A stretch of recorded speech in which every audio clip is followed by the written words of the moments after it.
السلام عليكم ورحمة الله وبركاته. الحمد لله نحمده ونستعينه ونستغفره ونعوذ بالله من شرور أنفسنا ومن سيئات أعمالنا. من يهده الله فلا مضل له ومن يضلله فلا هادي له. ونشهد أن لا إله إلا الله وحده لا شريك له. ونشهد أن سيدنا ومولانا محمدا عبده ورسوله الذي أرسله بالحق بشيرا ونذيرا وداعيا إلى الله بإذنه وسراجا منيرا. أما بعد فقد قال الله تعالى في كلامه المجيد وفي فرقانه الحميد. أعوذ بالله من الشيطان الرجيم. بسم الله الرحمن الرحيم. قل إن صلاتي ونسكي ومحياي ومماتي لله رب العالمين. وقال تعالى في شان حبيبه ومعشوقه مخبرا وآمرا: إن الله وملائكته يصلون على النبي يا أيها الذين آمنوا صلوا عليه وسلموا تسليما. اللهم صل على مولانا محمد وعلى آله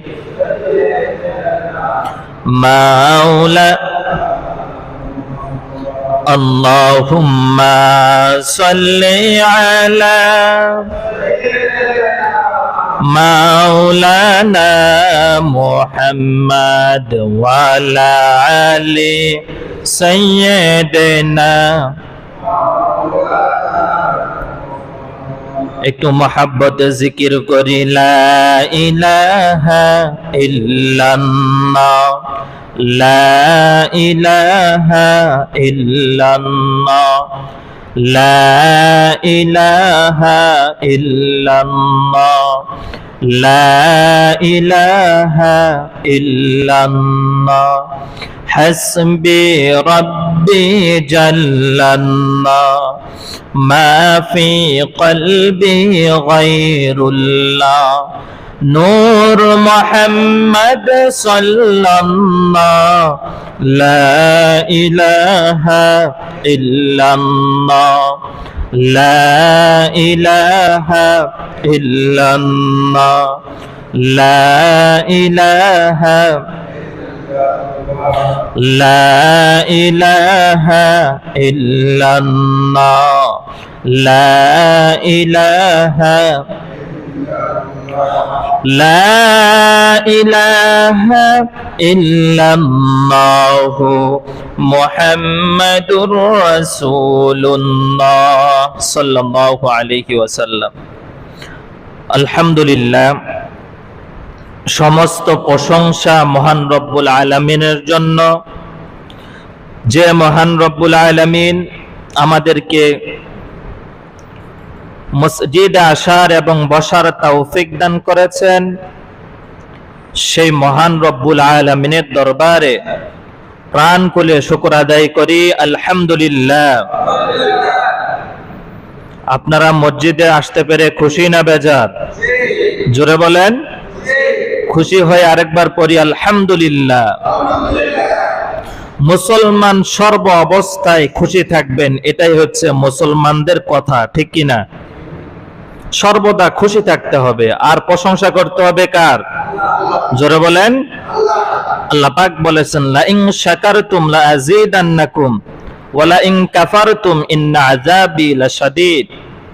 যে বান্দা বান্দি এই পৃথিবীর বুকে বসবাস করবে, দুনিয়ার বুকে বিরাজমান করবে, তারা যদি সর্ব অবস্থায় যদি রবের প্রশংসা করে, তাহলে আমি রব তার প্রতি খুশি হয়ে তার প্রতি আমার নিয়ামত বাড়াইয়া দেই। পড়েন না সুবহানাল্লাহ।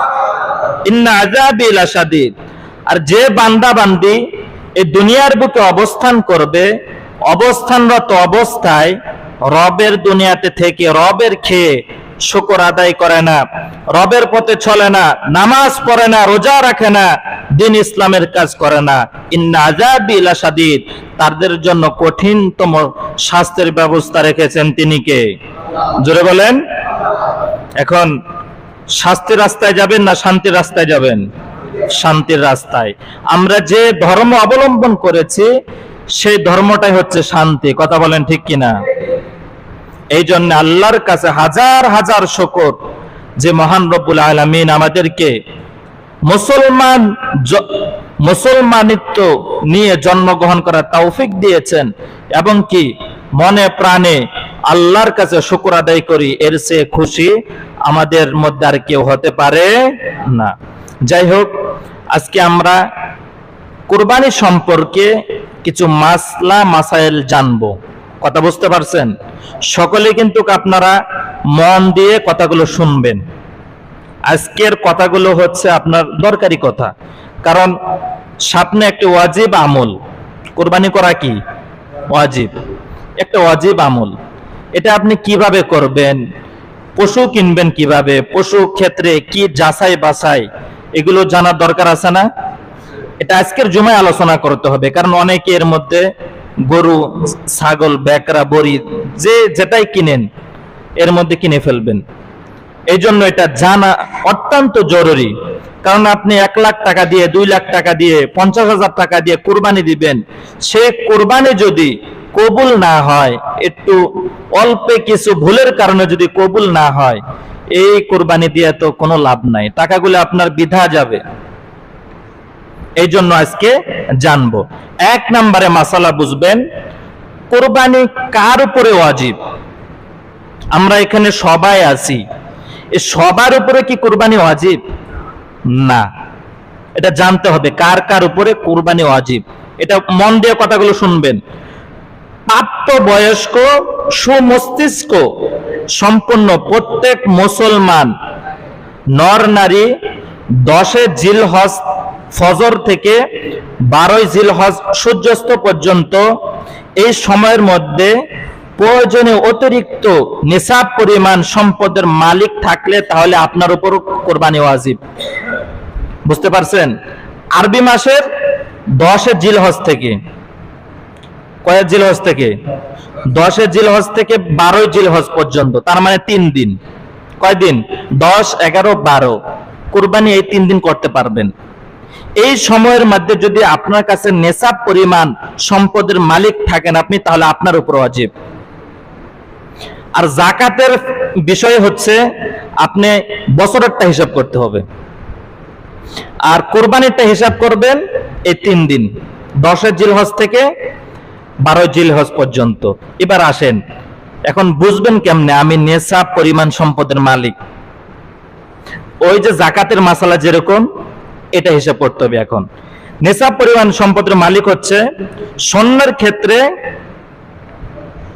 7.5 ভরি সোনা, তার মানে 1 লাখ টাকার মতো অবশিষ্ট থাকতে হবে। কথা বুঝছেন? এরপরে রূপার ক্ষেত্রে যদি আপনি হিসাব করেন 52.5 ভরি রূপা, এটাও প্রায় 1 লক্ষ টাকা কাছাকাছি এরকমই যাবে।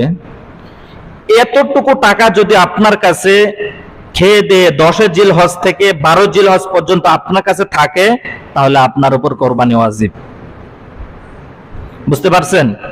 এখন আসেন আরেকটা কথা বলি। আরেকটা কথা হচ্ছে, কোরবানি দিবেন একজনে দেয়, একটা ফ্যামিলির মধ্যে কয়জনে দেয়? একজনে। এখন কোরবানি কি একজনের উপরে ওয়াজিব না সবার ক্ষেত্রে ওয়াজিব? এটা আপনাকে খেয়াল করতে হবে। যেটা বললাম আমি, আপনার যদি প্রত্যেক সুস্থ মস্তিষ্ক মানুষের কথা বুঝবেন, আজকে আমি কথাগুলো ভেঙ্গে ভেঙ্গে বলবো, যদি আপনার সুস্থ মানুষ, মস্তিষ্ক সব সুস্থ ঠিক আছে, প্রত্যেক মানুষ ছেলে হোক মেয়ে হোক, এর কাছে যদি এই পরিমাণ টাকা থাকে, আমি যেটা বললাম তার উপরে কোরবানি ওয়াজিব, তার উপরে ওয়াজিব। আপনি বাড়ির মুরব্বী, আপনি সবার পক্ষ থেকে আদায় করে দেন, কিন্তু ওনাদের নাম উল্লেখ থাকতে হবে। কথা বুঝবেন? এরপরে আসেন, এর কমে যদি আপনার না থাকে, আমি যে নেশাব পরিমাণ সম্পদের মালিক বললাম, এই হিসাবটা হচ্ছে স্বর্ণের যে হিসাবটা, এই হিসাবটা কিন্তু আল্লাহ রাসূল হাদিসের মধ্যে স্পষ্ট করেছেন। বর্তমান বাজার দর অনুযায়ী আপনাকে হিসাব করতে হবে। আগে তো স্বর্ণ এবং রূপার এটা চলন ছিল, টাকা পয়সার তেমন চলন ছিল না। তো আপনার এই স্বর্ণর টাকার দাম অনুযায়ী আপনি হিসাব করবেন। স্বর্ণের ক্ষেত্রে 7.5 ভরি স্বর্ণ যদি আপনার কাছে থাকে, আপনার উপর, অথবা এই পরিমাণ টাকা যদি থাকে, এই দাম অনুযায়ী আপনার উপর কোরবানি কি ওয়াজিব। আবার রূপার ক্ষেত্রে সেম, 52.5 ভরি যদি রূপা আপনার কাছে থাকে, রূপা যদি না থাকে, টাকা তো আছে, এই টাকা অনুযায়ী আপনার উপর কোরবানি কি ওয়াজিব। কথা বুঝতে পারছেন? কোরবানি কার উপরে ওয়াজিব? এবার আসেন, কোরবানির বাজারে আপনারা যাবেন না? পশু কিনবেন না? এখন পশুটার বয়স কতটুকু হতে হবে, তাহলে আপনার এই ওয়াজিবটা আদায় হবে? আপনি বাজারে গেলেন, পছন্দ হয়েছে, গরু একটা নিয়ে আসলেন, দেখা গেল এটা 1 বছরের নিচে হইতে পারে, অথবা খাসি একটা কিনছেন 6 মাস হইতে পারে, কিন্তু বড় হয়ে গেছে, কিন্তু বয়সে আসে নাই, এরকম পশু পাখি কেনা যাবে না, আপনার বয়স খেয়াল করতে হবে। সেই ক্ষেত্রে যদি উট কোরবানি দেন আপনি, তাহলে উটের বয়স হতে হবে কমপক্ষে 5 বছর। কয় বছর? এটা তো আমাদের এলাকায় নাই, এটা যারা আরব কান্ট্রিতে থাকে তারা উট দিয়ে দেয়। তবে উটটার বয়স হতে হবে কমপক্ষে কয় বছর? 5 বছর। এবার আসুন, গরু ও মহিষের ক্ষেত্রে কমপক্ষে 2 বছর হতে হবে। আপনি গরু দিয়ে কোরবানি দিবেন, এর বয়স আপনার হতে হবে কমপক্ষে কয় বছর? 2 বছর, এর নিচে দিলে হবে না। এবার আসুন, আর ছাগল, ভেড়া, দুম্বা যারা কোরবানি দেয়, এর কমপক্ষে 1 বছর হইতে হবে, 1 বছর হতে হবে। তার মানে উটের ক্ষেত্রে হচ্ছে 5 বছর। কয় বছর? আর গরুর ক্ষেত্রে আর 2 বছর, গরু মহিষ 2 বছর, আর ছাগল, ভেড়া, বকরি যে যেটাই বলেন, এটার ক্ষেত্রে কয় বছর? 1 বছর। এখানে আরেকটা মাসালা আছে, যদি ছাগলটা 1 বছরের বয়সে কম হয়, কিন্তু ছাগলটা দেখতে দেখা যাইতেছে অনেক বড়, 1 বছর হবে, 2 বছর হবে, কিন্তু বয়স কিন্তু 6 মাস হয়েছে, তাহলে ওই ছাগল দিয়ে আপনি কোরবানি দিতে পারবেন। কথা বুঝতে পারছেন? ওই ছাগল দিয়ে আপনি দিতে পারবেন, কারণ ওই ছাগলটাতে দেখতে দেখা যাইতেছে 1 বছর হবে অথবা 2 বছর হবে, কিন্তু বয়স কম, খানা ভালো পাইছে, দুধ ভালো পাইছে, সে বড় হয়ে গেছে, এটার উপরে আপনি কি কোরবানি দিতে পারবেন, সমস্যা নাই। এবারে আসুন, কোরবানি পশুর মধ্যে অনেকে আকিকার নিয়ত করে না? করে কি না? কথা বলে না? এটা স্বাভাবিক, অনেকে করে, আকিকার নিয়ত করে। কুরবানির ক্ষেত্রে কুরবানির পশুর সাথে আকিকা আপনি দিতে পারবেন, কোনো সমস্যা নাই। তবে কুরবানির গরু, মহিষ ও উট আকিকার নিয়তে শরীক হতে পারবে, এতে কুরবানি আকিকা দুটোই হবে। তার মানে গরু, উট এগুলো হবে, ছাগল দিয়ে হবে না। কথা বুঝতে পারছেন? এবার আপনি ছাগল একটা কিনছেন, এটা দিয়ে আপনি নিয়ত করছেন আকিকাও সারামু এবং কুরবানিও সারামু, এটা হইব নাকি? এটা গোশত আর কতটুকু হবে? এটা তো আপনার 3 ভাগ যে করবেন, 3 ভাগ দিতে তো শেষ হয়ে যাবে, আপনার আকিকার গোশত পাবেন কোথায়? কথা বুঝতে পারছেন? এই জন্য আপনারা যদি আকিকা দেন, মনে করেন আপনি একাই কুরবানি দিচ্ছেন, এর সাথে যদি আপনি আকিকা দেন, আকিকা দিতে পারবেন। উট, গরু এর ক্ষেত্রে আকিকা যদি আপনি দেন তাহলে আপনার আকিকা সহি হয়ে যাবে, কিন্তু ভেড়া, ছোট দুম্বা, বকরি এদের সাথে আকিকা কোনো সম্পর্ক হবে না। কথা বুঝতে পারছেন? পশুর ক্ষেত্রে এটা খেয়াল করবেন। আরেকটা হচ্ছে, কুরবানির পশু কিনতে যাবেন আপনি, পশুটা কিরকম কিনবেন? আল্লাহ রাসূল মিশকাতের হাদিসের মধ্যে বলেছেন, হাদিসটা আপনাদেরকে শোনাই। আল্লাহ রাসূল বলেছেন, আল্লাহ রাসূল জীবন দশায় যত কুরবানি দিয়েছেন সবগুলো কুরবানি ভালো ভালো পশু দেখে কুরবানি দিয়েছেন। আপনি কুরবানির গরুর বাজারে গেছেন, পা লোলা, চোখ কানা, কান কাটা, লেজ নাই, এরকম গরু কিনে এনে কুরবানি দিতেছেন, এটা সহি হবে না। কুরবানি হবে তবে সহি হবে না। আল্লাহ রাসূল এটা কখনোই করতেন না। হযরতে ইব্রাহিম আলাইহিস সালামকে যে স্বপ্ন দেখিয়েছিল যে তোমার প্রিয় বস্তুটা কুরবানি করো, প্রিয় বস্তু যেটা তোমার কাছে ভালো লাগে, পছন্দ হয়, ওই জিনিসটা কুরবানি করো। ওই ধারাবাহিক অনুযায়ী আপনি গরুর বাজারে গেছেন, গরু কিনতে যাবেন, শিং নাই। আরেকটা হাদিস আছে, কুরবানির ক্ষেত্রে আপনি শিংওয়ালা গরু দেখে কুরবানি দিবেন। অনেক গরু শিং ওঠে না, কুরবানি দেয়া ফেলায়, কুরবানি হবে, সমস্যা নাই, কিন্তু আল্লাহ রাসূল বলেছেন তোমরা যখন কুরবানির বাজারে যাবা তখন তোমরা শিং বড় দেখে, কান বড় দেখে, লেজ লম্বা দেখে, বড় গরু দেখে ক্রয় করবা। ওইটা আল্লাহর কাছে বেশি পছন্দনীয়, কারণ দেখতে ভালো দেখায়, 10 জন এটাকে ভালো বলে। আর আপনি এরকম গরু নিয়ে আসেন বাজার থেকে, পা চলে না, ঠেলে ঠেলে আনতে হয়, হাংরি, চলে না, আপনার হাড্ডি বার হয়ে গেছে, মানে এর যে মানে এই মার্কেটে চলেই না, এটা দিয়ে কুরবানি সারা, এরকম কুরবানি ক্রয় করবেন না। যেহেতু কুরবানি দিবেন আল্লাহ সন্তুষ্টের উদ্দেশ্যে, দেখবেন, চাইবেন যেটা ভালো পশু ওইটাই কিনে পছন্দ করবেন, এটাই আল্লাহর কাছে কবুলিয়ত হবে। আর আল্লাহ তাআলা বলেছেন, কুল ইন্না সলাতি ওয়া নুসুকি ওয়া মাহইয়ায়া ওয়া মামাতি লিল্লাহি রাব্বিল আলামিন। হে নবী আপনি বলুন, কুরবানি, নামাজ, হজ, যাকাত সব আমার জন্য। কার জন্য? আপনি যে কুরবানি দিবেন, এই কুরবানির গোশত কি আল্লাহ রাব্বুল আলামিনের কাছে পৌঁছায়? পৌঁছায়? রক্ত পৌঁছায়? কিছুই পৌঁছায় না। শুধু কি পৌঁছায়? তাকওয়া। তাকওয়া। লা ইয়ানালাল্লাহু লুহুমুহা ওয়ালা দিমাউহা ওয়ালাকি ইয়ানালুহুত তাকওয়া মিনকুম। আল্লাহর কাছে গোশত পৌঁছায় না, আল্লাহর কাছে কোনো রক্ত পৌঁছায় না, আল্লাহর কাছে কিছুই পৌঁছায় না, শুধু পৌঁছায় আপনার তাকওয়া। এটাই আপনার কাছে পৌঁছাবে, আর কিছুই পৌঁছাবে না। এই জন্য কুরবানির ক্ষেত্রে পশু কিনবেন, ক্রয় করবেন, এগুলো দেখে শুনে ক্রয় করার চেষ্টা করবেন। অনেকে পশু কিনে এটা লেজে নাই, আমি গত বছর দেখছি লেজ নাই। অনেক গরু এরকম আছে না, মানে কম দামে পাইছে, নিয়ে আইছে, লেজ নাই। কিন্তু আল্লাহ রাসূল তো স্পষ্ট ভাষায় নিষেধ করেছেন, পশুর কান বা লেজ কাটা হলে এগুলো পশু তোমরা ক্রয় করবা না। জায়েজ হবে, কুরবানি হবে, কিন্তু এগুলো আল্লাহর কাছে পছন্দনীয় নয়। আপনি এত টাকা খরচ করে কুরবানি দিবেন, যদি আল্লাহর কাছে পছন্দই না হয় তাহলে এই কুরবানিতে কোনো ফায়দা নাই। ফায়দা আছে? কথা বলেন, ফায়দা নাই। এরকম কুরবানি দেওয়ার চেষ্টা করবেন যে কুরবানিটা আল্লাহর দরবারের এটা পৌঁছায়। আর যদি এটা পৌঁছায় তাহলেই আপনার তাকওয়া আল্লাহর দরবারে পৌঁছাবে। আর এই তাকওয়া যদি আল্লাহ রাব্বুল আলামিন একবার কবুল করে নেয় তাহলে আপনার কুরবানি কবুল হয়ে যাবে। আরেকটা হাদিস আপনাদেরকে শোনাই, পশু কেনার ক্ষেত্রে যে পশুটা পশম বেশি শরীরের মধ্যে, ওই পশুটা কেনার চেষ্টা করবেন।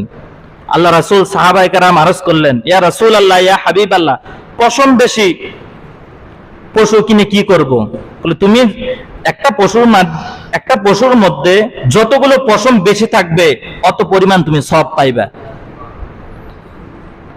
পশুর পশম হিসাব করতে পারবেন না? হিসাব করা যাবে না।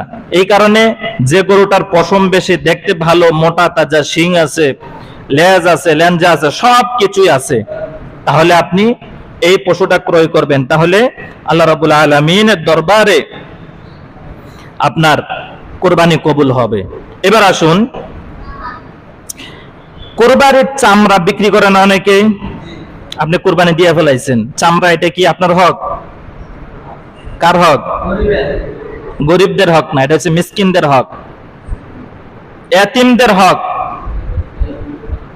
তবে এখন বর্তমান প্রেক্ষাপটে দেখা যায় আপনার এই মানে চামড়ার দাম একেবারেই কম, যেটা গরিবের হক মাইরা খাওয়ার একবারে অনেকেই দেখি চামড়া মাটি তুলে গাড়া ফেলে, কিছু করার নাই, কেউ নেয় না, কিন্তু এটা অথচ গরিবের হক। এটা আপনার হক না, আমার হক না, মসজিদের হক না, মাদ্রাসার হক না, এটা হচ্ছে ওয়াল মাসাকিন ওয়াল ইয়াতীমিন, তাদের হক। কিন্তু বর্তমান প্রেক্ষাপটে এই হকটা আদায় হয় না। আপনারা যদি পারেন এটা করবেন, যেহেতু কোরবানির চামড়া অনেকে নিতে চায় না, যদি মাটিতে পুঁতে ফেলেন, যদি সামর্থ্যবান থাকে যে কয়জনে শরীক হয়ে কোরবানি দেন, একটা গরুর চামড়া হোক, ছাগলের চামড়া হোক, এই অনুযায়ী টাকা আপনারা গরিব মানুষদেরকে দান করে দিবেন। কারণ এটা বিক্রি করতে পারেন নাই, পুঁতে ফেলাইছেন, এখানে কিন্তু গরিবের হক আছে। আপনি ৮০,০০০ ৯০,০০০ টাকা দিয়ে কোরবানি দিতে পারবেন, আপনি গরিবের ১০০ টাকা ২০০ টাকা বুঝে দিতে পারবেন না। এই কাজটা আপনি করবেন, গরিবরাও খায়া বাঁচুক না, শুধু আমরাই খাইলাম, গরিবদেরও তো এটা হক। আর যদি বিক্রি করতে পারেন ভালো দামে, চাইবেন দেখবেন বেশি দামে বিক্রি করতে পারেন কিনা, কারণ বেশি দামে বিক্রি করলে এগুলো আপনার জন্য আরো ভালো, আপনি ২ টাকা বেশি দিতে পারবেন মিসকিনদেরকে, এতিমদেরকে, এটা করার চেষ্টা করবেন। কিন্তু আমরা ইয়া করব না। আরেকটা আমল করবেন, শুনেন, আপনি কুরবানি দিবেন, আপনি ঈদুল আজহার নামাজের সময়, ঈদুল আজহার একটা সুন্নত আমল হচ্ছে আপনি যখন ঈদগাহে আসবেন না খেয়ে আসবেন, মানে কিছু খাবেন না, রোজার মতো অবস্থায় আর কি, বুঝতে পারছেন? আর ঈদুল ফিতরের মধ্যে হচ্ছে কিছু মিষ্টি মুখ করে ঈদগাহে আসতে হবে। আর আপনি ঈদুল আজহার, আপনি কুরবানি দাতা, আপনি কুরবানি দিবেন, আপনার উপরে কুরবানি ওয়াজিব, আপনি কুরবানি দিবেন, ওই দিনে আপনি কিছু খাবেন না, এভাবে না খেয়ে ঈদগাহে আসবেন। ঈদগাহে আসার পর ঈদের নামাজ পড়ে আপনি যে কুরবানি দিবেন, ওই কুরবানির পশু দিয়ে আপনি ইফতার করবেন, এটা হচ্ছে সুন্নাত আমল। কথা বুঝতে পারছেন? এই জন্য আল্লাহ রাসূল ঈদুল আজহার নামাজটা ফজরের নামাজের 30 মিনিট অথবা 1 ঘন্টা পর নামাজ শেষ করে দিতেন। ঈদুল আজহার নামাজ শেষ করে কুরবানি দিতেন। কুরবানি দিয়ে যে পশুটা কুরবানি দিত, ওই পশুর হালকা মাংস আগে দিয়ে দিত বাড়িতে, যেটা রান্না করো, ওই মাংস দিয়ে তিনি সর্বপ্রথম খানাটা খাইতেন। এটা হচ্ছে সুন্নাত আমল, এই আমলটা করার চেষ্টা করবেন। কথা বুঝতে পারছেন? আপনারা যারাই কুরবানি দিবেন, যারা এখানে আছেন, আপনারা ঈদের নামাজে পরপরে কুরবানি শেষ করে ওই মাংস দিয়ে আপনারা ইফতার করার চেষ্টা করবেন। এটাকে রোজা বলে হাদিসের ভাষায়, ইফতার করবেন, এটা হচ্ছে সুন্নাত আমল। যেহেতু আপনি কুরবানি দিচ্ছেন নেক আমলের উদ্দেশ্যে, ওয়াজিব আদায় করার উদ্দেশ্যে, তো এই উসিলায় কিছু সব আদায় হোক না, সমস্যা আছে? সমস্যা আছে নাকি? সমস্যা নাই। আরেকটা আমল হচ্ছে, জিলহজ মাসের যারা কুরবানি দিবেন, চাঁদ ওঠার আগে যারা কুরবানি দিবেন, হাতের নখ, মোজ, অবাঞ্ছিত লোম যেগুলো আছে এগুলো কেটে ফেলবেন। কুরবানি দেওয়ার আগ পর্যন্ত আপনি এটা কাটতে পারবেন না। আপনি কাটলে সমস্যা নাই, কিন্তু এটা নিষেধ। যারা কুরবানি দিবেন, এখানে অনেকেই আছে কুরবানি দিবে না, বেশিরভাগ মানুষ কুরবানি দিবে, কেউ যদি না দেয় তার সন্তানে দিবে, তার ছেলেরা দিবে। তাই আপনি এই আমলটা করবেন, 10 জিলহজে চাঁদ ওঠার আগে আপনি সেভ টেপ করে ফেলবেন, অবাঞ্ছিত লোমগুলো যেগুলো আছে কেটে ফেলবেন, এবং কি ঈদের আগ পর্যন্ত এটা আপনি কাটবেন না। কুরবানি শেষ, কুরবানি গোস্ত ভাগ বন্টনা সব শেষ হয়ে গেছে, এরপর আপনি এটা কাটবেন। এই আমলটা করার চেষ্টা করবেন। কথা বুঝতে পারছেন? এটা কাটবেন কোন দিন? এখন হচ্ছে জিলহজ মাসের 29 তারিখ অথবা 30 তারিখে কেটে ফেলবেন। সময় কিন্তু বেশি দিন নাই, আর 3-4 দিন আছে, অথবা 4-5 দিন আছে, এরকম হবে। এর মধ্যে যারা কুরবানি দিবেন এই আমলটা করে ফেলবেন। এর মধ্যে আপনারা আর কোনো চুল, লোম কিছুই কাটবেন না। কুরবানি দিয়ে আসবেন, কুরবানি পর আপনি কাটতে পারবেন, কোনো সমস্যা নাই। এই আমলগুলা করবেন, এই আমলগুলা করা জরুরি। যেহেতু কুরবানি দিছে সওয়াবের উদ্দেশ্যে, নাকি নাকি লোক দেখানোর উদ্দেশ্যে? হ্যাঁ, সওয়াবের উদ্দেশ্যে। আপনি কুরবানি দিতে পারবেন 7 ভাগে। কয় ভাগে? উট এবং গরু, যেগুলো বড় প্রাণী, মহিষ, উট, গরু, এগুলো 7 ভাগে কুরবানি দিতে পারবেন, কোনো সমস্যা নাই। শুধুমাত্র ছাগল, বকরি, ভেড়া, দুম্বা এদের ক্ষেত্রে শুধু একাই। বুঝতে পারছেন? এখন আসেন, একটা প্রশ্ন আসে যে 7 ভাগের মধ্যে আপনার একজনের যদি নিয়ত সহি না থাকে, তাহলে সবগুলাই কিন্তু গোল্লায়, মানে সবগুলাই মায়ের। আল্লাহর রস্তে একটা কথা বলে মনে রাখবেন, আল্লাহর রস্তে কুরবানি গরুটা যে ক্রয় করবেন, 7 জন হোক, 5 জন হোক, 2 জন হোক, সবাই মিলে আল্লাহর রস্তে পশুটা কেনার পর আর কোনো মন্তব্য করবেন না। অনেকে মন্তব্য করে লস হয়েছে, 7 জনের মধ্যে যদি একজন বলে লস হয়েছে, তাহলে এটা আপনি আল্লাহর উদ্দেশ্য করতেছেন। লস লাভ এটা আল্লাহ না দেখবে আপনার। আপনি এগুলো মন্তব্য করেন কেন? এগুলো কখনোই করবেন না, এটা ঠিক না। এমন আছে আপনার কুরবানিটাও বরবাদ হয়ে যেতে পারে। অনেকে সমাজের মধ্যে 7 জন, 6 জন, 4 জন, যে যেভাবে পারে দিচ্ছে না কুরবানি। কুরবানি হবে, শুধু একজনে বলে লস হয়েছে, গোস্তটা তো 4 মণ হওয়ার কথা, 2 মণ হবে, গোস্তটা 1 মণ হবে, এরকম মন্তব্য করতে করতে 7 জনের কুরবানি মাটি করে দেয়। এগুলো কখনো করবেন না। আল্লাহর রাস্তায় এটা করবেনই না। কিনছেন আল্লাহর রাস্তায়, কিনছেন আল্লাহর রাস্তায় দিবেন, এটা আল্লাহর রাস্তায় দিবেন না, এটা আল্লাহর রাস্তায় দিবেন না। তা আপনি আল্লাহর রাস্তায় দিবেন, তাকওয়া আপনার দেখবে, তাকওয়া। গরু তো আপনার দেখবেন আল্লাহ। আপনি 10,000 টাকার গরু কিনছেন না, 20,000 টাকার গরু কিনছেন না, 2 লাখ টাকার গরু কিনছেন, ওইটা আল্লাহ তাআলা দেখবে না। আল্লাহ দেখবে লা ইয়ানালাল্লাহু লুহুমুহা ওয়ালা দিমাউহা ওয়ালাকিন ইয়ানালুহুত তাকওয়া। আপনার তাকওয়াটা দেখবে। আপনি যে পশুটা ক্রয় করবেন, গোশত কিন্তু আল্লাহ তাআলা নেয় না। নেয় নাকি? রক্ত নেয় নাকি? চামড়া নেয় নাকি? গোশত তো আপনার ভাগে পড়েই রয়েছে। শুধু পৌঁছাবে আপনার তাকওয়া। আর আপনার তাকওয়া যদি এরকম হয়, 2 লাখ টাকা দিয়ে গরু কিনলাম, লস হয়েছে, গোশত কম হবে, এরকম মন্তব্য কইরা কুরবানিটা শেষ, এটা কখনোই করবেন না। এটা কুরবানির পশু ক্রয় করবেন, এরকম মন্তব্য আর কখনোই করবেন না। কেনার আগে বুক করিয়েন যে কিরকম কিনা যায়, 7 জনে হোক, 2 জনে হোক, আপনারা বসে পরামর্শ করবেন যে কোনটা কিনা যায়, কোনটা করলে ভালো হয়। আপনারা এটা পরামর্শ করবেন। এটা পরামর্শ না করে কিনার পরে মন্তব্যের শেষ নেই। আপনি কুরবানি দিবেন আল্লাহর সন্তুষ্টির উদ্দেশ্যে, এটা সন্তুষ্টি হইল নাকি? নিজেরা গুতাগুতি করে শেষ।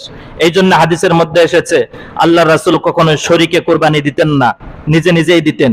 কারণ কার অন্তরে কি আছে সেটা আল্লাহ ছাড়া কেউ জানে না।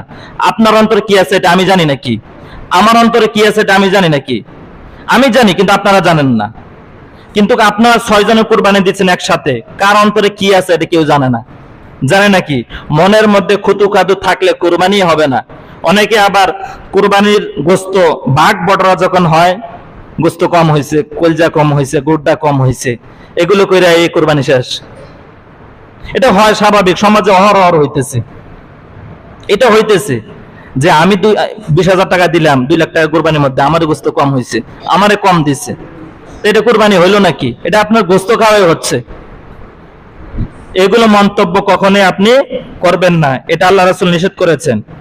এবার আসুন আরেকটা মাসালা জানেন, মৃত মানুষের পক্ষ থেকে কুরবানি দেওয়া যাবে কিনা, এটা একটা মাসালা। শুনেন, মৃত মানুষের পক্ষ থেকে কুরবানি দিতে পারবেন কিনা। এখানে 60টা মাসালা আমি লিখে আনছি কোরআন হাদিস থেকে, সবগুলো বলার সময় কম। এটার ফতোয়া হচ্ছে ফতোয়া আলমগীরে ফতোয়া স্বামীর মধ্যে এসেছে, মৃত ব্যক্তি যদি ওসিয়ত করে যায় যে আমার তো ধন সম্পত্তির অভাব নাই, আমার পক্ষ থেকে প্রতি বছর কুরবানি দিতে হবে, তোমাদের সন্তানদেরকে যদি এরকম ওসিয়ত করে যায় তাহলে আপনার কুরবানি দিতে হবে। আর যদি ওসিয়ত না করে যায়, যদি ওসিয়ত করে আমি মারা গেলে আমার মারা যাওয়ার পরের বছর কুরবানি দিও, তোমরা দিতে পারবা, কোনো সমস্যা নাই। কথা বুঝতে পারছেন? এটা দিতে পারবেন, এতে কোনো সমস্যা নাই। আরেকটা হচ্ছে কুরবানি গোশত জমিয়ে রাখে না, এটা মাসালা। জামিউল কোরআনের মধ্যে হাদিস এসেছে, আমরা কি করি, এই বছর কুরবানি দিছি, একবারে আগামী বছর কুরবানি পর্যন্ত গোশত ফ্রিজের মধ্যে জমায়ে রাখি, এটা খাওয়ার জন্য। জমায় রাখি না, এটা আদৌ ঠিক না, এটা আদৌ ঠিক না। আপনি গোস্ত কয় ভাগ করবেন? 3 ভাগ না? 3 ভাগ নিজের, 1 ভাগ আত্মীয় স্বজন, এবং মানে বটোয়ারা গোস্ত যেটা বলে 3 ভাগ না? তা আপনার ভাগে যেটা আছে আপনি এটা আজীবন জমায়ে রাখছেন, অথচ আল্লাহ রাসূল 3 দিনের বেশি গোস্ত রাখতেন না, 3 দিনের বেশি। এখন আপনি মনে করতেছেন আমার ভাগেরটা তো আইছে, এখন আমার বাড়ির ফ্যামিলির 2 জন মেয়ে 3 জন মেয়ে, আমি তো অনেকদিন খেতে পারবো, আমার ভাগেরটা না রাখছি, সবগুলো তো দিয়ে দিচ্ছি। না, আপনার ভাগেরটা হলে ওইটা মানুষকে দিয়ে দিবেন। আপনার যদি আপনার ওই পরিমাণ গোস্ত রাখা যে আপনার ফ্যামিলি খাইতে পারবে 3 দিন 4 দিন, ওইটা রাখে আপনি বাকিটা গরিব মানুষদেরকে দিয়ে দিবেন। কিন্তু আমরা এটা করি না, নিজের ভাগেরটা দিতেই চাই না। 2 ভাগ তো দিছি, এটা কেন দিব আমরা? একবারে গোস্ত জমায় রাখছে, আগামী কুরবান বছর খাইতেই আছে। কিন্তু আল্লাহ রাসূল 3 দিনে বেশি রাখতেন না। আল্লাহ রাসূলের ভাগে যেটা ছিল ওটা ইনি খাইতেন, খাওয়ার পর যদি অবশিষ্ট থাকতো এটা মানুষদেরকে দিয়ে দিতেন। এবার আসুন, কুরবানি আপনি 3 দিন দিতে পারবেন। কয়দিন? 10, 11, 12, 3 দিন দিতে পারবেন। কিন্তু আমরা বাংলাদেশ রীতি অনুযায়ী আমরা একদিনেই করি, সমস্যা নাই, কিন্তু পরের 2 দিনে আপনি কি দিতে পারবেন। এই জন্যে এই আমলটা করার চেষ্টা করবেন। আর ঈদগাহ যাওয়ার আরেকটা সুন্নাত আমল হচ্ছে, এটা আমি ঈদুল ফিতরের সময় আপনাদেরকে বলেছি, যে আপনি ঈদগাহে যাবেন, এক রাস্তা দিয়ে যাবেন, অন্য রাস্তায় দিয়ে কি আসবেন। আর ঈদুল আজহার মধ্যে জোরে জোরে তাকবীর বলবেন, আল্লাহু আকবার, আল্লাহু আকবার, লা ইলাহা ইল্লাল্লাহু, আল্লাহু আকবার, আল্লাহু আকবার, ওয়ালিল্লাহিল হামদ। এই তাকবীরটা জোরে বলতে হবে, জোরে জোরে বলে আসবেন ঈদগাহে। এটা সুন্নাত আমল। কথা বুঝতে পারছেন? এখানে অনেক মাসালা, এতগুলো বলার সময় কম, যেগুলো পয়েন্ট আমি এগুলো বলতেছি, আপনাদের যেটা জানার দরকার সেটা বলতেছি। আরেকটা হচ্ছে কুরবানির মাংসের যে বন্টন অনেকে অনুমান করে দিয়ে দেয়, এটা আদৌ ঠিক না। 3 ভাগ করেন না, 3 ভাগ সম পরিমাণ মাপবেন, ঠিক আছে কিনা, এটা মাসালা। কুরবানির গোশত বন্টন করবেন অনুমান করে নয়, আপনি এটা পাল্লা দিয়ে মাপবেন যে ঠিক আছে কিনা, 3টা বরাবর আছে কিনা, এই অনুযায়ী মাপ করে আপনি জাজির বাগেরটা দিয়ে দিবেন। আর আপনারা যারা এখানে আছেন, আপনাদের যদি তৌফিক থাকে আপনারা একাকে কুরবানি দেওয়ার চেষ্টা করবেন, এটা হচ্ছে সবচেয়ে উত্তম কাজ। একটা ছাগল হোক, একটা বেড়া হোক, একটা দুম্বা হোক, সমস্যা নাই। অনেকেই 2 লাখ 3 লাখ টাকার গরু নিয়ে আসে, কিন্তু মানুষের 6 জনে নিয়ে আসে, 7 জনে নিয়ে আসে, ওই কুরবানি হওয়ার মধ্যে সন্দেহ আছে, কারণ একজনের মধ্যে গন্ডগোল থাকলে বাকি সবগুলাই বরবাদ। কথা বুঝছেন নি? সবগুলাই বরবাদ। এই জন্য আপনি এত বাহাবা দেওয়ার দরকার নাই। তো আপনি কুরবানি দিবেন আল্লাহ তাআলার উদ্দেশ্যে, আপনার সামর্থ্য যতটুকু ওই অনুযায়ী আপনি একটা পশু ক্রয় করেন, গরু হোক, ছাগল হোক, ভেড়া হোক, যেটাই হোক, নিজে নিজে কুরবানি দেওয়ার চেষ্টা করবেন। এটা হচ্ছে সবচেয়ে উত্তম কাজ, এই আমলগুলো করার চেষ্টা করবেন। আরেকটা মাসালা,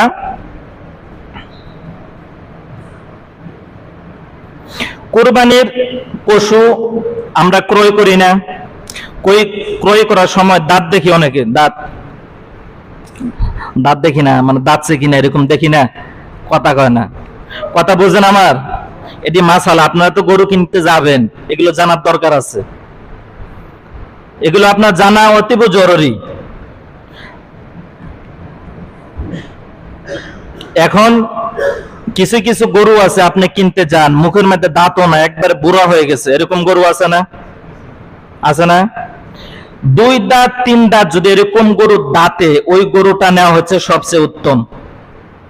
এরকম বুড়া গরু কিনে ওর দাঁতে নাই, এরকম মানুষও আছে, ওর দাঁতে নেই, হাসতিয়া পাইছে লইছে। মানে মানুষে এত অধপতন হয়। হযরত ইব্রাহিম আলাইহিস সালামকে যে স্বপ্ন দেখিয়েছিল, তোমার কাছে যেটা উত্তম, যেটা ভালো, ওই জিনিসটা কুরবানি করো, তিনি বড় বড় উট কুরবানি দিলেন, গরু কুরবানি দিলেন, আল্লাহ তাআলা একটাও কবুল করে নাই। এরপর আবার আল্লাহ তাআলা স্বপ্ন দেখাইছেন যে তোমার কাছে সবচেয়ে নিকট প্রিয়তম যেটা, ওই জিনিসটা তুমি ওই বস্তুটা কুরবানি করো। তখন তিনি চিন্তা করলেন, আমার কাছে সবচেয়ে প্রিয় বস্তু তো আমার সন্তান, আর তো কিছু দেখি না। আমি এত উট দিলাম, ঘোড়া দিলাম, ভেড়া দিলাম, ওইটা আল্লাহ তাআলা কবুল করে নাই। কিন্তু আমার কাছে সবচেয়ে নিকটতম তো আমার ছেলে। এবার চিন্তা করলেন এই ছেলেকে মনে হয় কুরবানি দিতে হবে। কুরবানির জন্য নিয়ে গেলেন, হাত পা সন্তানকে বাঁধলেন। সন্তানকে বলা হয়েছে তোমাকে তো আল্লাহ তাআলা আমাকে স্বপ্ন দেখাইছে। সন্তান নবী, বাপও নবী, সন্তান এটা বুঝে। তখন সন্তান বলতেছে আল্লাহ আপনাকে যে অর্ডার দিয়েছেন এই অর্ডার আপনি কার্যকর করেন। তখন কুরবানির জন্য নিয়ে গেছেন, কিন্তু কুরবানি হয় নাই। হয়েছে? যদি ওই দিন কুরবানি সন্তান হয়ে যেত তাহলে আমাদের ছেলে মেয়ে যারা আছে তাদেরকে কুরবানি দেওয়া লাগতো আমাদের। এটা স্বাভাবিক, দেওয়া লাগতো যদি হয়ে যেত, কিন্তু আল্লাহ তাআলা এটা করে নাই। আল্লাহ তাআলা তার কুরবানি কবুল করে নিয়েছেন। এই জন্য হাদিসে বিশ্বনবী বলেছেন যে সবচেয়ে প্রিয় বস্তু যেটা ওইটা দিয়ে কুরবানি করো।